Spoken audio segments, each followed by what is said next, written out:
tayo, marami pong mga verses po na puwede din po nating pag-aralan o bulay-bulayin tungkol po sa pag paglilinis o paggawa sa atin ng Diyos na magiging Kanya, magiging banal, magiging anak. Marami po tayong mababasa. Patuloy po ako sa pagbasa. Dito, "Unsaon sa Dios paghimong matarong sa mga tao." Sabi dito sa verse 21 ng Roma chapter 3. "Apan karon gipadayag sa Dios ang iyang paagi sa paghimong matarong sa mga tao. Kung kini dili pinaagi sa balaod, gipamatud-an kini sa balaod ug sa mga propeta.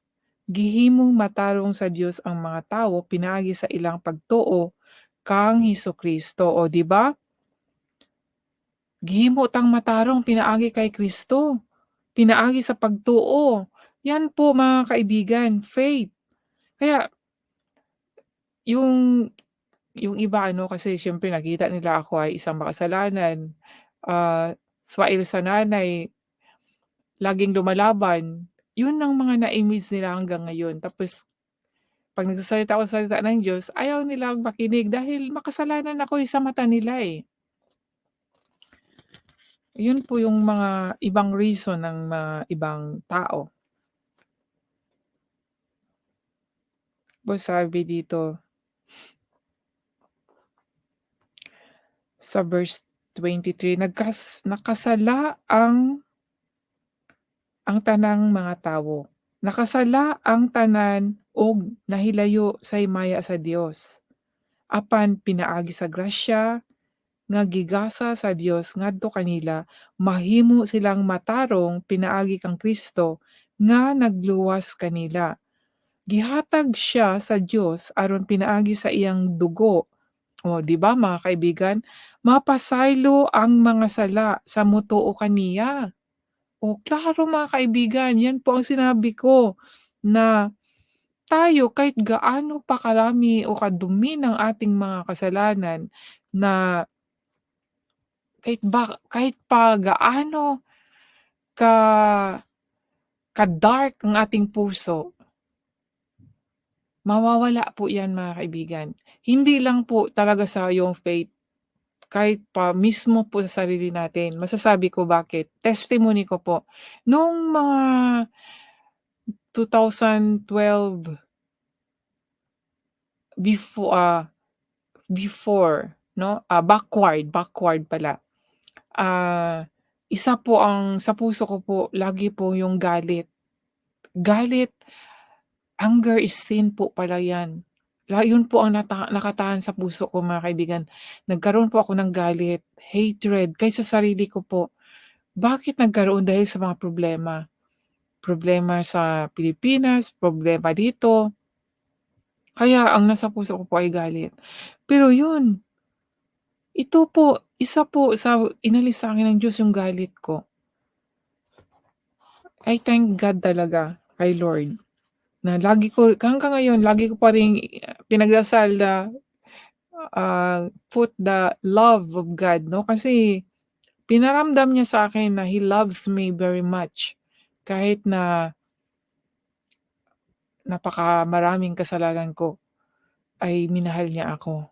Kaya nakaka-amaze po, yung pagmamahal na pinaranas niya sa akin, hindi ko po naranasan sa tao. Hinahanap ko po yung pagmamahal na yun sa Diyos ko lang pala maranasan. Kaya sabi ko nakaka-amaze talaga si Lord. Nung mga time na nalulungkot ako, God showed something para maging masaya po ako, yung puso ko po talaga nagagalak. Kaya dun ko po talaga na hindi ko talaga makakalimutan yung ginawa ni Lord sa akin, na nagkaroon din ako ng depression, stress, yung sa trabaho. Ngayon mga kaibigan, ibang-iba, ibang-iba po talaga. Kaya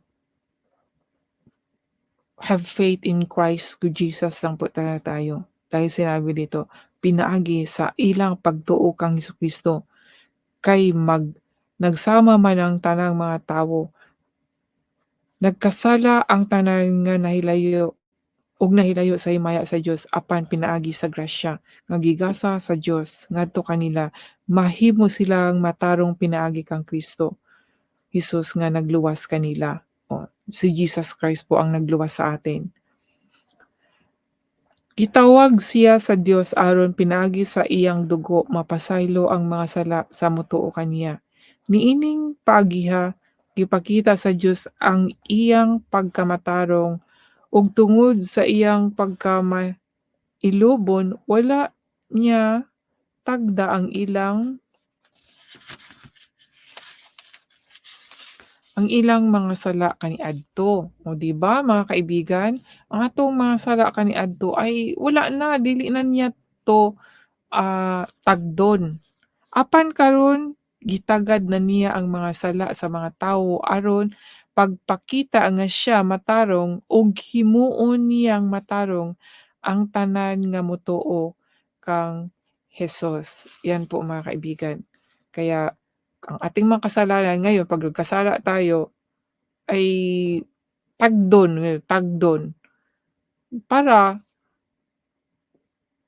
ilhon nato si Jesus Christ. Kasi kung dili dili na wala mapawalang sala yun na hindi tayo naniwala kay Jesus Christ ay magpatuloy ang mga tao sa pagpakasala, 'di ba? Kung sa balaod pagyapon sa Ten Commandments pagyapon ta motuo, mao pa lang mga tudlo sa ubang mga ano karon, sa ubang mga simbahan na mutuo man sa Ten Commandments para maluwas. Mao nang mga tao nga mohimo jud sila maayong buhat, pero dili na mauna karon. Kailangan mutuo na tang Jesus Christ. Ang pagkatapos didto, sa pagtuon nato sa iya diha na ta magbuhat og maayo. Kay di ka kabuhat og maayo kung dili pinaagi sa Espiritu Santo, kay ang Espiritu ra gyud Santo ang moano sa ato ay parang mag-convict gani nga kana mali siya, kana ang buhata, kana maayo na siya. Naa gyud na always naa gyud na maramdaman na nato sa tuang kasing-kasing nga ang pagbuhat og maayo parang gikan sa Ginoo. Dili nang magbuhat ta kay para maluwas, dili. Kinahanglan ang atong gibuhat nga maayo tungod kay, ah, grateful ta sa gihimo ni Jesus Christ sa atoa nga pasaylo niya ang atong mga sala. Unya gaan na kayo ang atong pakiramdam, wala na 'tong naa na kay kuan makonsensya na ka kung makasala ka otro, makonsensya na pud ka. Mao nang conviction sa Holy Spirit, dili pa sa una nga, magbuhat bitaw kog maayo na maghingatagon ko mag, 'di ba mostly man gud sa atoa kung maghimo tag maayo maghatag ta, good good person ka na, dili, manghingatagon ka pero naa kay kuan, ah, nakikiapid ka, dili gyapon ka maluwas, dili man nimo na perfect ang Ten Commandments.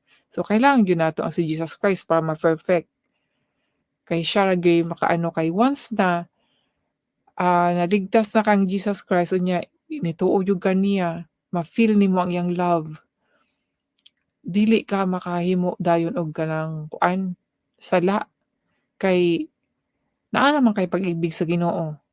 Unya ang pag-ibig sa Ginoo nga naa nimo imong ma-share sa mga tao because of love. Dili na lang maghimo kag maayo para mag-isip ka nga para maluwas ka, maadto ka sa langit, dili na. Naa pa lang karon pa lang naisip na nimo naa na ka sa langit kung wala na ka diri sa kalibutan, mao na na siya mga kaibigan, ang imong mindset. Kay mao na akong mindset ron.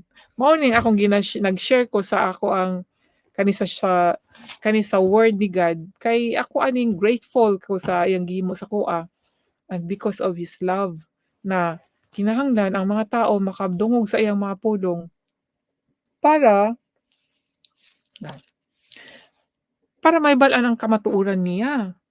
Kay para magkaroon ba og kuan sana good communication ba, kay kung di nato mahibal-an ang parang identity ng sa Ginoo, paunsa nato ma makaistorya siya, paunsa nato siya ma-communicate kung di nato kaila jud ang iyang true identity, 'di ba? Parang gano'n ba mga kaibigan? Sa isang tao din 'di ba kailangan makilala natin ang identity sa tao para 'pag, nakausap nato siya kabalo nata kung unsa ang ano, unsa ang atong isulti, 'di ba? Di lang nang mag-pray ta sa Ginoo nya ang atong mind saan ba gyud ang Ginoo, 'di ba? Ang Ginoo motubag gyud na siya, naa gyud na ang Ginoo, hindi nato siya nakita pero naa gyud siya. Kaya nga name is so important para pagtawag nimo sa iyang pangalan mao siya ang moduol. So, padayon ko sa pagbasa mga kaibigan ha. Okey.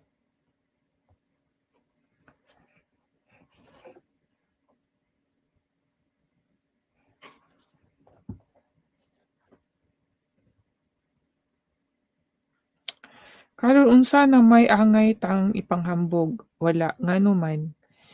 Tungod ba kay ang tawo nagtuman sa balaod, dili kundi tungod sa iyang pagtuo, o 'di ba? Kay maoy atong gituohan nga ang tawo himuong matarong sa Dios pinaagi sa pagtuo ug dili pinaagi sa pagtuman sa balaod. Og o Diyos ba lamang di ay siya nga siya sa mga Hudiyo, dili ba Diyos man usab siya sa mga dili Hudiyo? Matuod nga siya Diyos usab nila. Tungod kay usa ra ang Dios, himuon niyang matarong ang mga Hudiyo, pinasikad sa ilang pagtuo ug ang mga dili Hudiyo, himuon niyang matarong pinaagi usab sa ilang pagtuo. Nagpasabot ba kini nga gisalikway nato ang balaod tungod sa pagtuo? Wala, gilig-on hinuon nato ang balaod, o 'di ba? Wala nawala ang Ten Commandments.